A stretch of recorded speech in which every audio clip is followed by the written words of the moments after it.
Ang Pilipinas ay umaapaw sa iba't ibang klase ng sining, kung saan ay marami ang naipapasa pa rin sa bawat henerasyon. Sa mga nakalipas na taon at pag-angat ng teknolohiya, mas naging karaniwan na ang mga digital arts kumpara sa traditional arts. Triono 2021. Ayon sa UNESCO, ang traditional craftsmanship ay kabilang sa pagpapakita ng hindi nasasalat na pamana ng kultura.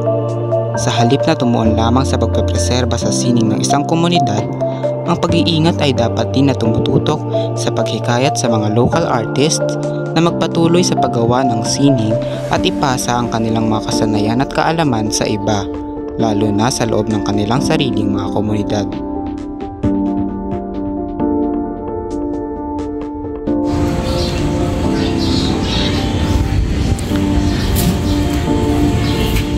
Bayan, walang hangin, di tuloy ito mapalipad. Sabi sa'yo, pumunta lang tayong tabing ilog para manghuli ng tutubig. Sige na nga, tara, pauna makarating ng ilog. Pag nauna ako, bibilan mo ko ng ice cream. Sige, pag ako nanalo, bibigyan mo ako 10 pogs ha. 1, 2, 3.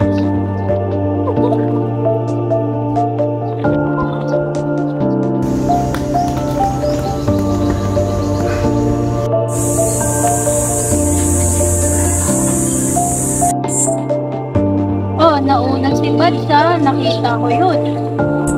Sige, okay lang.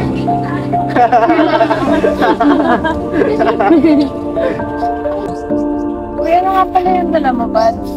Ito.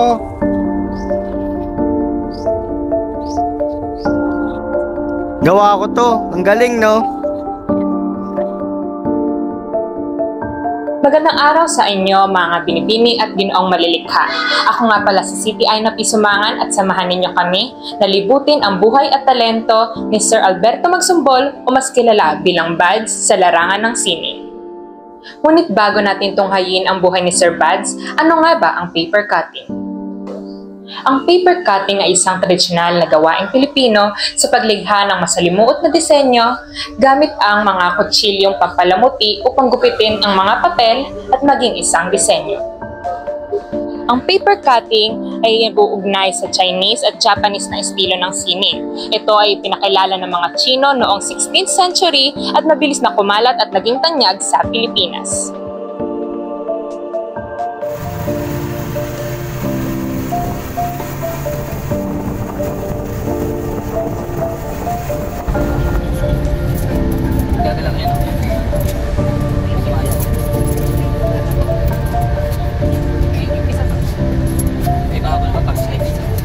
Magandang umaga sa inyong lahat. Ako nga pala si Gian Joshua Zacarias. Nandito tayo ngayon sa restaurant at studio ni Sir Bads Magsumbol.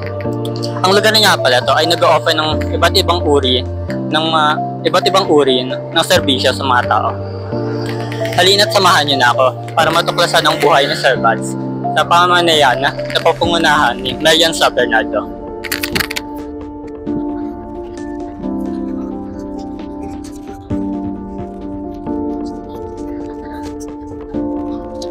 Narito makikita ang kainan na nag-o-offer ng iba't ibang uring putahe at mga inumin.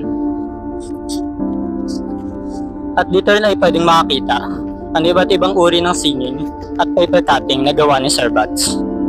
At panghuli, pwede rin dito mapag-aralan at matuto ng pottery at manood ng teatro.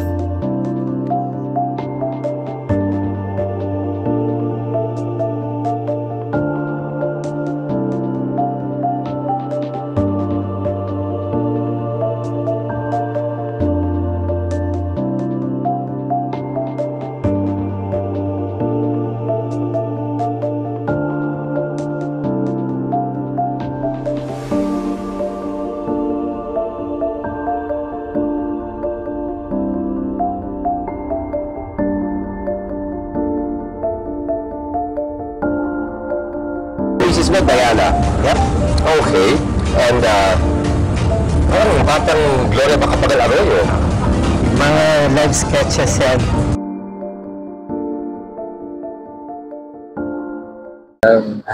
Welcome sa Kubo. Ako si Alberto Bads Magsumbol. Fine artist, paper cut artist, at nagtuturo din ng art. Dito sa Kubo, makikita niyo yung mga artworks ko, hindi lang paper cuts, mga paintings, at saka mga sketches. Taga Valenzuela din ako, doon ako lumaki. Pero ngayon, nandito ako sa Quezon City. Ito yung Art Hub. Welcome kayong lahat para pumasyal dito at ma-experience kung ano naman yung klase na art na meron ako dito. Maraming salamat. Magandang araw po, Sir Bads. I'm Marian Sa Bernardo po, yung i-interview po sa inyo for today. So, first of all po, gusto po namin kayong pasalamatan sa pagsang-ayon po na ibahagi yung experiences nyo po bilang isang proud local artist. Pwede nyo po bang ipakilala yung mga klase ng art forms po na ginagawa nyo po? And ano po yung history nito sa Pilipinas? Okay, so ang ano kay traditional na artist, so ibig sabihin, dinaanan ko yung pagguhit sa dry medium, lapis, color pencil, tapos pastels, hanggang chalk pastel, mga dry medium. Pagkatapos nun, dumaan din ako sa watercolor, sa acrylic, sa oil. Pero yung isang special na art form na ginagawa ko, yung paper cut. Yung paper cut art ay nag-originate yan sa China. Pero yung paper cut natin, hindi natin siya nakuha sa China directly, kung hindi sa Mexico. So, di ba, ang tagal ng galleon trade? More than 400 years yun. So, yung route ng galleon trade is from Manila to Acapulco. So, Mexico yun, balikan na. So, kaya yung maraming sa ating kultura na galing sa Mexico, may fiesta tayo. Yung barong natin, meron din sila. Yung music natin, yung kundiman, parang gano'n din sa kanila. Sounds like. So, maraming influensya na galing dun sa lugar na yun. Na-assimilate natin. Paano at kailan naman po kayo nagsimula maging artist? And ano po yung nagtulak or nag-inspire po sa inyo to be one? Okay. So, yung origin, ito yan. Lahat ng mga bata, sabi nila, kahit sabi ni Picasso, all kids, all children are artists. The problem is growing up to be one. So, lahat tayo, I think, at some point, artist eh. Ako, syempre, ang nakadiscover niyan, yung nanay ko. Di ba? Kasi nakita niya, nagdo-drawing na ako sa pader eh. Sabi niya, ala, artist to. So, ang kailangan lang, masuportahan ka. Po sa mga gawa nyo na nakikita po namin dito, may ibang lugar pa po ba kung saan po pwede namin makita yung mga artworks nyo? Oh, meron. In fact, yung mga pinakamalaking works ko ay nasa Mindoro. Nasa Balay Mindoro. Events Place yun, bago lang. Pero meron ako doon na ang title ng mural is Generation. Pagka nakita nyo yun, I hope you can show that. Yung Generation is mga larger than life portraits ng mga yan. Malaki masyado. Pero sobrang realistic din. Kaya pagka dapit hapon, saka tinignan mo siya, parang nangungusap yung mga portraits. Kaya ako nung ginagawa namin yun, tapos 5:30 na, sabi ko dun sa apprentice ko, likpit ka na, ayoko na. Nakikipagtinginan na si Lola sa atin. So, pati yung paper cut, yung largest paper cut ko, ay nandun din. Siguro, ano yun, mga 12 feet yung height. Ganon, tapos triptych siya.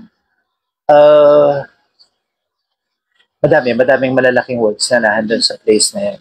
Tanghali po, ano po yung masasabi niyo po sa mga young artist po na nag-aspire po mag-paper cut or basta po young artist po in general, kahit ano pong forms ng art nila?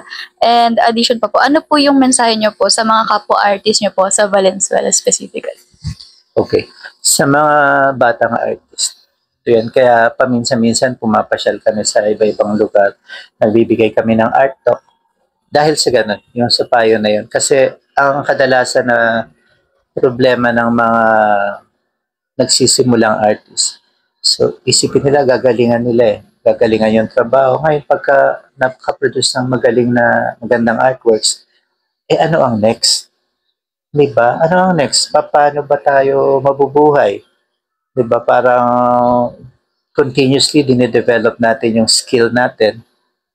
Pero paano mo nga mako-convert yun para sa kabutihan ng ekonomiya mo, di ba? maganda nga yung pyesa mo, wala ka naman pera. Parang namang ano na yan, lumang problema na ng mga artist yan. Kasi ang mga artist, creators, hindi tayo ahente. Yung mga artist, hindi yan tigatinda, tigagawa. So, ako, una, magpatuloy, pero sa akin, dapat, magtiwala din tayo dun sa mga kasama natin sa industriya na sila yung nagmamarket sa atin. Sila ang nag-aasikaso ng mga business para sa atin. Sa mundo kung saan madalas na napapabayaan ng teknolohiya at modernisasyon ang mga tradisyonal na anyo ng sining, patuloy pa rin umaasenso ang magarang sining ng paper cutting sa Pilipinas.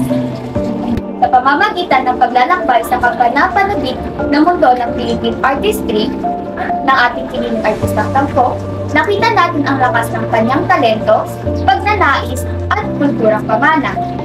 Inaanyayahan namin kayo pagbalik tanaw sa magandang ugnayan ng tradisyon at pagbabago na bumubuo sa gawa ng ating mga lokal na artists. Sa pamamagitan ng mga kamay na punong-puno ng galing ni Sir Bads Magsumbol, nakita natin hindi lamang husay sa isang sining na ipinasa sa pamamagitan ng mga henerasyon, kundi isang buhay na ekspresyon ng ating kultural na pagkakakilanlan. Sapagkat sa mahusay na paglalaro ng liwanag at anino ng nakaraan at kasalukuyan, naroon ang puso at kaluluwa ng Philippine artistry, naghihintay na masuri, pahalagahan at ibahagi sa buong mundo.